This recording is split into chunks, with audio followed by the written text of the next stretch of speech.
سورہ فلق تیسری آیت، اعوذ باللہ من الشیطان الرجیم بسم اللہ الرحمن الرحیم، و اور، من سے، شر شر، ومن شر اور شر سے، غاسقن اندھیری رات کے، اذا جب، وقب وہ پھیل جائے، ومن شر غاسق اذا وقب اندھیری رات کی تاریکی کے شر سے جب وہ اندھیرا پھیل جائے، ومن شر غاسق اذا وقب اور اندھیری ڈالنے والے کے شر سے جب وہ ڈوبے، ومن شر غاسق اذا وقب اور اللہ کی پناہ رات کے اندھیرے کے شر سے جب وہ چھا جاتا ہے، ومن شر غاسق اذا وقب اور اندھیری کی آفت سے جب وہ چھا جائے، ومن شر غاسق اذا وقب اور تاریکی کے شر سے جب وہ چھا جائے، ومن شر غاسق اذا وقب and from the evil of night's darkness when it spreads around، ومن شر غاسق اذا وقب and from the evil of darkness when it settles or as it descends۔ اللہ تعالیٰ کی توفیق سے پہلی آیت، قل اعوذ برب الفلق، آپ کہہ دیجئے کہ میں صبح کے رب کی پناہ میں آتا ہوں، من شر ما خلق ہر اس چیز کے شر سے جو اس نے پیدا کی، اور آج ومن شر غاسق اذا وقب اور اللہ کی پناہ رات کے اندھیرے کے شر سے جب وہ چھا جاتا ہے، من شر ما خلق کہہ کر اگرچہ ساری مخلوق کے شر سے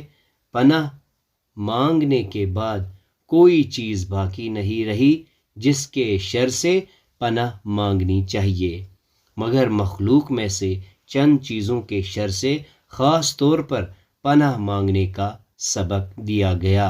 کیونکہ یہ بہت ہی خوفناک ہیں اور ان کے شر سے پناہ مانگنے کی بہت ضرورت ہے۔ غاسقن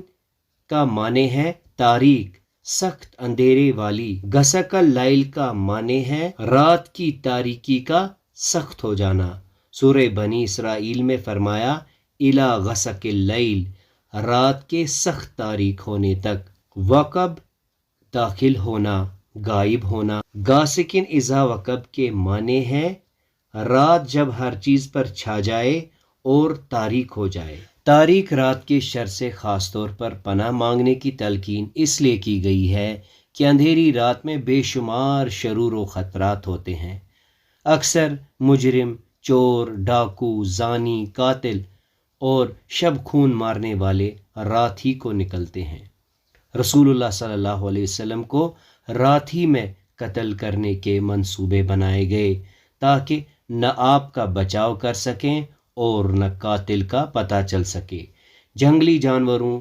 مثلاً شیر، چیتے، بھیڑیے وغیرہ اور حشرات الارض مثلاً سانپ، بچھو وغیرہ کا خطرہ رات کو زیادہ ہو جاتا ہے، اور مچھر، کھٹمل وغیرہ رات کو جو تکلیف دیتے ہیں سب جانتے ہیں۔ ڈاکٹروں کی تحقیق کے مطابق اکثر بیماریوں کے جراثیم اندھیرے میں پیدا ہوتے ہیں اور سورج کی روشنی میں ہلاک ہو جاتے ہیں۔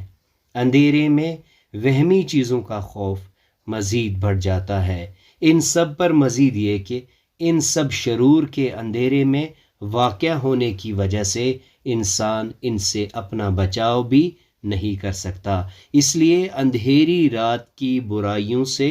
پناہ مانگنے کی تعلیم دی گئی۔ عائشہ رضی اللہ تعالیٰ عنہ سے مروی ہے کہ رسول اللہ صلی اللہ علیہ وسلم نے چاند دیکھا تو فرمایا یا عائشۃ استعیذی باللہ من شر ھذا فإن ھذا ھو الغاسق اذا وقب۔ ترمذی میں ہے کہ رسول اللہ صلی اللہ علیہ وسلم نے فرمایا اے عائشہ اس کے شر سے اللہ تعالیٰ کی پناہ مانگو، کیونکہ یہی غاسقن اذا وقب ہے۔ اس صورت میں غاسق کا معنی اندھیرے والا اور اذا وقب کا معنی ہے جب غائب ہو جائے۔ ومن شر غاسقن اذا وقب کا اور ایک ترجمہ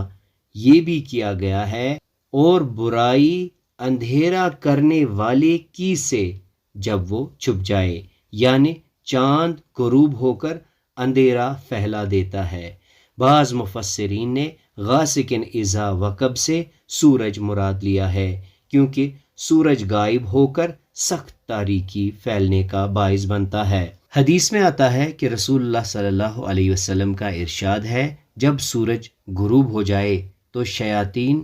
ہر طرف پھیل جاتے ہیں، لہٰذا اپنے بچوں کو گھروں میں سمیٹ لو اور اپنے جانوروں کو باندھ رکھو جب تک رات کی تاریکی ختم نہ ہو جائے۔ واضح رہے کہ رات کی طرف شر کو منسوب کرنے کا مطلب یہ نہیں کہ رات میں خیر کا نزول نہیں ہوتا یا خیر کے کام انجام نہیں پاتے، بلکہ مطلب یہ ہے کہ رات کا وقت شیطانی قوتوں کے لیے شر پھیلانے کے تعلق سے بڑا سازگار ہوتا ہے۔ یہ ٹکڑا بہترین مثال ہے اس بات کی کہ اس دنیا میں شر کا وجود مستقل بالذات نہیں ہے کہ خیر و شر کے خالق الگ الگ مانے جائیں